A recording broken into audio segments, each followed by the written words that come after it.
Hyte is known for their Y-series cases, their tasteful take on dual-chamber chassis design with a chopped-off corner to really expose and showcase the insides of your rig. And we all love this design. Not just us, the Y-series was really popular when it first came out. A little pricey but really good looking. But this time, they're releasing their airflow-centric performance chassis and we'll see if Hyte will keep their hype. Hyte sent us the X50 for performance review and situational experiment, more on this later. But quick disclaimer lang that they have no say on what we'll have to say on this review as usual. The colorway that was sent to us is the Wild Cherry version. Yorimo Anata.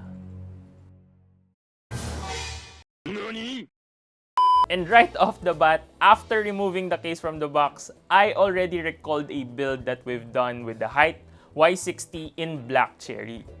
This goes to show that Hyte is consistent with their offerings sa colorways, considering that they offer a lot of versions. And unlike your usual case models, even from the other brands, the X50 has this soft, well-rounded, and tender corners.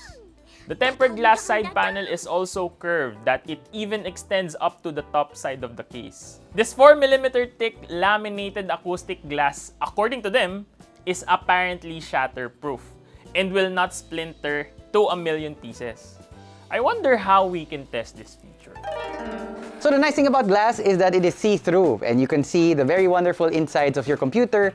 The problem with glass is that it breaks. This glass will still break, but Hyte claims that it won't shatter into a million bajillion pieces on the floor. It is supposed to keep its integrity even after sustained hits. So yes, it might crack, yes, there will be damage on it, but when hit, the glass shouldn't scatter all over the place. And we're gonna test that claim now for science. Maganda kaya kung ano, like I'll put my face and then somebody does the hammer.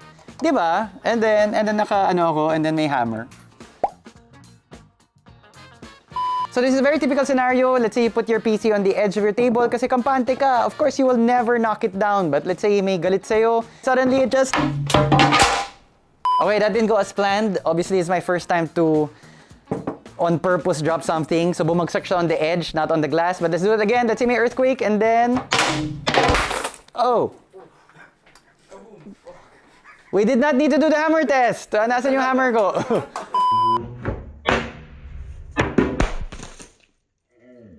In fairness to Hyte, it worked just like it said it would, na it did not shatter. But you notice the flap has opened. So I think maybe we got it at a weird angle. So now the panel, which was curved before like this, is now flat. And now you have frosted tempered glass for your PC case, which also looks very unique. So, yun, in fairness to Hyte, that's exactly what should have happened. If you'll come closer, you'll notice where the damage was done. So, bumigay yung structural integrity dito. The metal gave way, and I think that's probably where nagsimula yung damage, and it cascaded all throughout the glass. Overall, very impressed with Hyte's glass. The times the panel landed squarely on the ground, the glass emerged with no discernible damage. And the first fall it took where it hit the edge, the glass was still fine. It was only after a nasty rebound and another hit to the edge when the glass shattered. Don't try this at home, but 10 out of 10 for the durability of this thing. Plus, it does shatter as advertised. Removing the front and side panel, both the TG and non-TG side are toolless and effortless. I actually didn't read the manual na to remove all of them.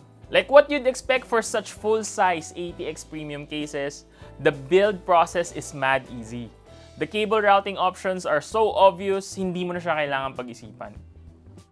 One thing I noticed though is the case layout is almost the same as the Fractal Design Torrent, wherein the PSU shroud is at the top of the case. The difference is we have the option to mount fans or radiator at the side. Gusto ko din na nilagay nila yung 2.5 and 3.5 removable drive tray sa cable management side of the case. This makes the drives easier to install and keeps all the SATA and power cables securely plugged in. Minor gripe lang for me, and really, it's super minor, is the bottom mount of the fans. Though this is usual na for most cases, even the updated ones these days, I still don't like the method of flipping the case upside down to install the bottom fans. There are some case models na kasi that implements fan trays at the bottom, so you can just remove that tray, install the fans, and return it once done. Or uses radiator screws to mount the fans directly to the case without flipping it upside down. Hyte also sent us the FA12s in Wild Cherry to pair it with the build. This model is rated at 1500 RPM. Even with the fan slots fully populated and the PC on significant load, the case muffles any sound coming from the inside. For our use case, we don't really mind the noise, but we do have customers which are very sensitive to high whirs or annoying ambient sound. So the Hyte X50 would be a good recommendation for those use cases. Just so you know, don't break the tempered glass side panel.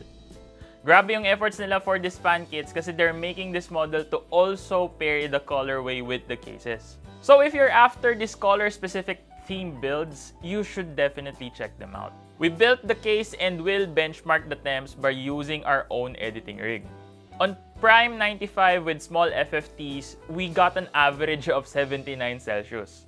I know the CPU we're using is not the top of the line, but considering that we're already running it at full load and not reach 80 Celsius, I think the airflow in this case is pretty impressive. We also benchmark the temps while our editor is working with it for real-world scenario and numbers. And we got a really chill 35.7 Celsius on the CPU and 43 Celsius on the GPU. Pagtapos ng editor namin, ako naman yung nag-work with Monster Hunter Wilds at 1440p max settings and did a quick few hunts. The CPU and GPU worked just a bit harder on this one. We got an average of 54.5 Celsius on the CPU and 60 Celsius on the GPU. As you can see, cooling on the X50 is very good.